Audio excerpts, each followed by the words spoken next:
तो गाइस मैं हूं अंकित और आप देख रहे हैं रेसलिंग फैंस नेटवर्क। शुरू करते हैं भाई अपनी बातों को हम लोग सबसे पहले Roman Reigns and Cody Rhodes से। अभी मैं जो बोलने वाला हूं शायद आपको पचे ना, लेकिन डब्ल्यूडब्ल्यू वाले रेसलमीनिया में रोमन कोडी का मैच अगर करने वाले थे तो हेल इन अ सेल मैच करने वाले थे। इनका पार्ट 3 एक हेल इन अ सेल मैच होने वाला था। लाइक वॉट, ये कौन सी बात आ गई भाई। मैं आपको बताता हूँ, ये अपडेट है रेसलिंग ऑब्जर्वर न्यूज लेटर की एंड कहा गया है कि पर wrestling observer newsletter there were heavy internal discussions about doing Cody Rhodes versus Roman Reigns Part 3 inside Hell in a Cell at WrestleMania 42. However, plans changed after Seth Rollins' injury and the decision to put the title on Drew McIntyre. कहना है Meltzer का कि WWE के अंदर heavy internal discussions थी कि Roman Reigns Cody Rhodes के तीसरे मैच को, जो कि रेसलमेनिया के लिए उस टाइम पे रूमर था, उसको एक हेल इन अ सेल मैच बना दिया जाए। लेकिन प्लान्स बदल दिए गए जब सेथ रॉलिंस इंजर्ड हो गए एंड ड्रू मैकइंटायर पे टाइटल देने की बात की गई। तो मतलब एक सेकेंड, जो टेलिंग में कि हमें रोमन रेंस कोडी रोड्स के फ्यूड का क्लोजर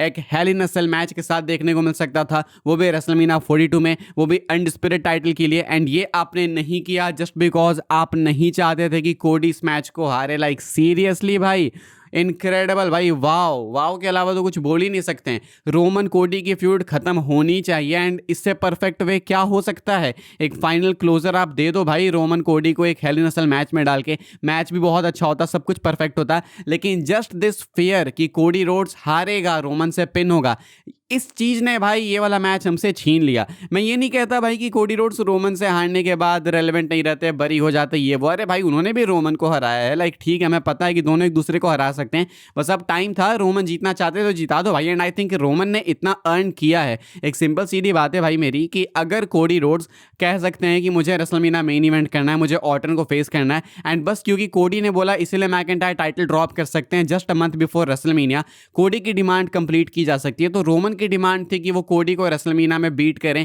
ये क्यों नहीं कंप्लीट की जा सकती। अगर कोडी ने बिना कुछ किए इतना अर्न कर लिया तो रोमन ने भाई इतना कुछ किया कंपनी के लिए इतने सालों से, कोविड के टाइम से लेकर अभी तक, रोमन ने ये चीज अभी तक अर्न नहीं की। यही चीज मुझे समझ नहीं आती भाई। मैं सब मानने को तैयार हूं कि कोडी रोड्स कंपनी का QB1 है, बिगेस्ट फेस है, ड्रॉ है, सब कुछ मान लूंगा, जितनी झूठी बात है। मैं ये भी मान लूंगा कि यूट्यूब पे जितने डिसलाइक्स थे वो भी फेक थे, सब मान लूंगा। लेकिन भाई at least make it make sense ना भाई। अगर रॉक के टाइम पे डिसलाइक्स रियल थे तो अभी भी रियल होंगे, एंड अभी फेक है तो वो भी फेक होने थे ना। उसके वाले रियल कैसे, ये वाले फेक कैसे। रोमन रेंस अगर कुछ डिमांड नहीं कर सकते हैं तो कोडी रोड्स कैसे डिमांड कर सकते हैं। यही चीज तो नहीं समझ आ रही ना भाई, ये समझाओ मुझे। लेकिन अगर सब कुछ भाई रोमन के प्लान के अकॉर्डिंग जाता तो एक हेल इन अ सेल मैच पिच किया गया था, डिस्कस किया गया था, एंड वो होता रोमन कोडी के बीच में, जहां पे रोमन रेंस आपको कोडी को अपने अकॉर्डिंग, ऐसा रोमन चाहते थे कि रेसलमेनिया में पिन करते हैं। ये वाला मैच हमसे छीन लिया गया। तो अब कोडी रोड्स भाई एक रॉबर भी बन चुके हैं, बिकॉज कोडी को ही ये मैच नहीं चाहिए था। इसके बाद ड्रू मैकइंटायर का भी मैच डिस्कस किया गया था कि कोडी के साथ हेल इन अ सेल कर दिया जाए, अभी रिसेंटली हमने सुना,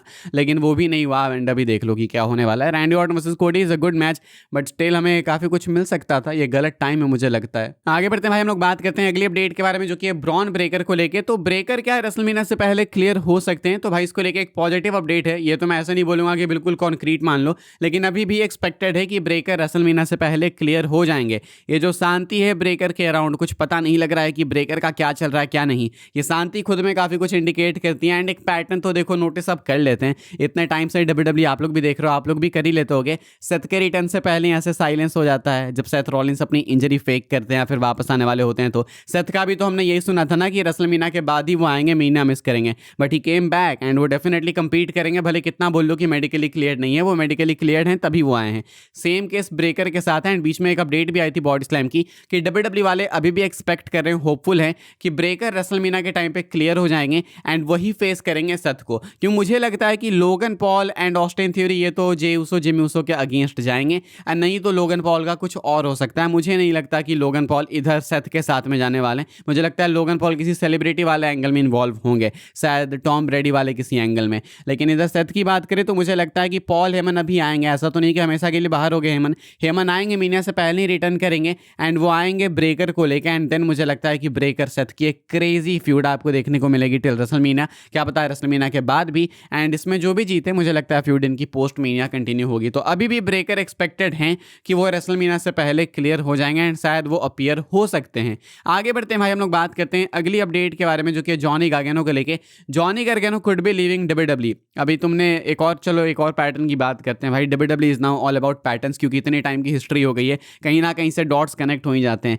जॉनी गार्गेनो की जिस तरीके की बुकिंग चल रही है, जिस तरीके से उनको दिखाया जा रहा है टेलीविजन पे, ये बिल्कुल वही सब कुछ है भाई सीनेरियो जब एक सुपरस्टार कंपनी से निकाला जाता है। ये तो नहीं बोलूंगा कि डब्ल्यूडब्ल्यूई वाले इनको रिलीज कर देंगे, हो सकता है जॉनी गार्गेनो खुद अपने मन से ही कंपनी से निकल जाएं। अपेरेंटली कॉन्ट्रैक्ट को लेकर अपडेट ये है कि इस साल के मिड तक नहीं तो अगले साल के मिड तक इनकी डील डब्ल्यूडब्ल्यूई से एक्सपायर होने वाली है। And the current expectation is कि ये डब्ल्यूडब्ल्यूई लीव करने वाले हैं। सेम टोमैसो चांपा के साथ भी केस था, चांपा को भी लेकर सेम अपडेट आई थी एंड वी ऑल सॉ भाई कि वो डब्ल्यूडब्ल्यूई से निकल गए, तुरंत ही एईडब्ल्यू में चले गए। तो गुड फॉर हिम। एंड अभी जॉनी गार्गेनो के साथ कुछ खास हो नहीं रहा है, इधर उधर भाई वो सोए गिरे हुए देखने को मिलते हैं एंड उनकी बुकिंग भी कुछ खास नहीं है। डब्ल्यूडब्ल्यूई फैंस काफी डिसअपॉइंटेड हैं उनकी बुकिंग से, तो लगता नहीं है कि ये जॉनी गार्गेनो भी चांपा की तरह डब्ल्यूडब्ल्यूई में टिकेंगे। शायद वो भी एईडब्ल्यू की तरफ जाएंगे, मे बी वहाँ पे डीआईवाई फॉर्म करे या फिर जो भी करे इनको करना हो। लेकिन क्वेश्चन उठेगा कि अगर जॉनी गार्गेनो लीव करें तो कैंडिस लेरे का क्या फ्यूचर है, क्योंकि कैंडिस लेरे विमेंस डिवीजन में होके भी नहीं है, उनको तो यूज़ किया ही नहीं जाता है। लाइक सी जस्ट देयर, मतलब पता नहीं क्यों। तो ऐसे में मुझे लगता है जॉनी गार्गेनो जाएंगे तो कैंडिस लेरे भी नहीं टिकेंगी। कॉन्ट्रैक्ट का इनका ज़्यादा मुझे पता नहीं है। फिलहाल जॉनी गार्गेनो को लेके ये कंसर्निंग अपडेट है। तो कोई फैन है गार्गेनो का तो भाई this is disappointing, he could be leaving WWE soon. आगे बढ़ते हैं भाई, हम लोग बात कर लेते हैं अपनी आखिरी अपडेट के बारे में जो कि स्मैकडाउन को लेकर। स्मैकडाउन की प्रीव्यू में आपको बता देता हूँ भाई, कल होने वाले स्मैकडाउन के लिए क्या कुछ कंफर्म किया गया। सुबह 5:30 में एपिसोड आने वाला है and Cody Rhodes Randy Orton का एक मैसिव सेगमेंट कंफर्म किया गया। यह है रेसलमेनिया में होने वाले इनके मैच का contract signing segment and I think एक मैसिव सेगमेंट होगा ये, आई थिंक शो के एंड में होगा। तो कुछ स्पेशल एक्सपेक्ट कर सकते हो। इनके पास एक मौका है कि रोमन पंक के मैच की तरह ही अपने मैच को हाइप कर सकें। लेट्स सी कि ऑर्टन क्या डिलीवर करते हैं, लेट्स सी कि कोडी रोड्स क्या डिलीवर करते हैं। मुझे लगता है कि इनको कुछ स्पेशल करना होगा अगर रोमन पंक की तरह हाइप बनानी है, तो उस लेवल पे जाना भी है। तो जेली रोल कल स्मैकडाउन में होने वाले हैं, रेसलमेनिया में भी डेफिनेटली होंगे। तो बिल्ड आपको यहाँ पे कुछ देखने को मिलेगी। मिस टीवी पे वैसे ही होने वाले। जेड कार्गिल एंड मिचन का एक सिंगल्स मैच आपको देखने को मिलेगा एंड जेकब फाटू इज एडवर्टाइज। तो यही कुछ है भाई फ्राइडे नाइट स्मैकडाउन के लिए कंफर्म चीज़ है। इसके अलावा कुछ डब्ल्यूडब्ल्यूई ने अनाउंस किया नहीं है। इसके अलावा स्मैकडाउन में कुछ खास होता भी नहीं है। तो 3 घंटे का शो है, कल सुबह 5:30 में आएगा, 8:30 पे जाके खत्म होगा, 3 घंटे चलेगा। एंड अब जितने भी डब्ल्यूडब्ल्यूई के शोज हैं, raw, SmackDown, NXT, paper views, वो अब 1 घंटे पीछे जा चुके अपने नॉर्मल टाइम पे, because day light saving is over. तो कल सुबह 5:30 में आपको देखने को मिलेगा।